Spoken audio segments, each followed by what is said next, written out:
అత్తమామ భర్త వేధింపుల కారణంగానే పుట్టింటికి వచ్చానని ఆరోపిస్తోంది జగిత్యాల జిల్లాకు చెందిన వివాహిత శివాని. కోరుట్ల పట్టణానికి చెందిన గాజుల అజయ్కి, అదే పట్టణానికి చెందిన శివానికి 2021 సంవత్సరంలో వివాహం జరగ్గా వీరికి ఒక బాబు ఉన్నాడు. ఇక ఉపాధి నిమిత్తం కొన్నాళ్ల క్రితం అజయ్ విదేశాలకు వెళ్లగా ఈ మధ్యకాలంలో ఇక్కడే ఉంటున్నాడు. అయితే తన భర్త ఇబ్బందులు పెడుతూ బంగారం అమ్మివేశాడని శివాని పుట్టింటికి వచ్చింది. దీంతో భార్య తన వద్ద ఉండకుండా పుట్టింటికి వెళ్లిందని, ఇంటికి రావడం లేదని అజయ్ ఆరోపిస్తూ కుటుంబ సభ్యులతో శివాని ఇంటి ముందు బైఠాయించి నిరసన తెలిపారు.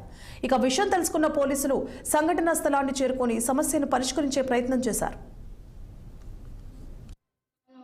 తీసుకెళ్లి నన్ను చంపాలని చూస్తున్నారు సార్. అందుకే నేను ఇక్కడికి వచ్చిన. ముగ్గురు కలిసి లొల్లి పెడుతున్నారు, చంపాలని చూస్తే నేను ఇక్కడికి వచ్చిన సార్. బంగారం, కమ్మలు, నక్లెస్ అంతా బంగారం తీసుకుపోయారు సార్. ఫస్ట్ నా దగ్గర ఉంటే అంతా బంగారం అంతా ఉంచుకొని లొల్లి పెడితే నేను ఇక్కడికి వచ్చేసిన సార్. ప్రతి రోజు లొల్లి సార్. ఎవరెవరు ఇబ్బంది పెడతారు?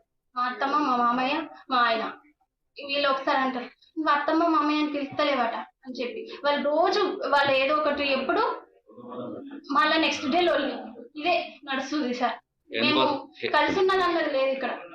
మరి సంఘాలు అనేటివి ఈ రోజున కేవలము ఒక తల్లైనా సరే, అది బిడ్డైనా సరే, కోడలైనా సరే, ఈ రోజున మగవాళ్ళ పక్షాన కూడా వచ్చినామనంటే ఏ కుటుంబం అయినా కూడా విడిపోవద్దు, కలిసి ఉండాలనే విధంగా ఒక యోచన ప్రకారం ముందుకు వచ్చిన మీరు తప్పితే మరో మాట లేదు. అయినప్పటికీ సంఘాలను ఇష్టం ఉన్నట్టుగా కించపరిచి మీరు పడుకొని తీసుకొచ్చిర్రా వాణ్ణి అనే విధంగా మాట్లాడుకొస్తున్న అట్లాంటి అమ్మాయికి మరి ముక్కుతాడేసి ఇవాళ చూసుకునే పరిస్థితిలో కూడా ఆ అబ్బాయి లేకుండా దుస్థితికి ఆయన చనిపోయే విధంగా ఇవాళ క్రియేటివిటీ చేసి మరీ మాట్లాడుతుంది.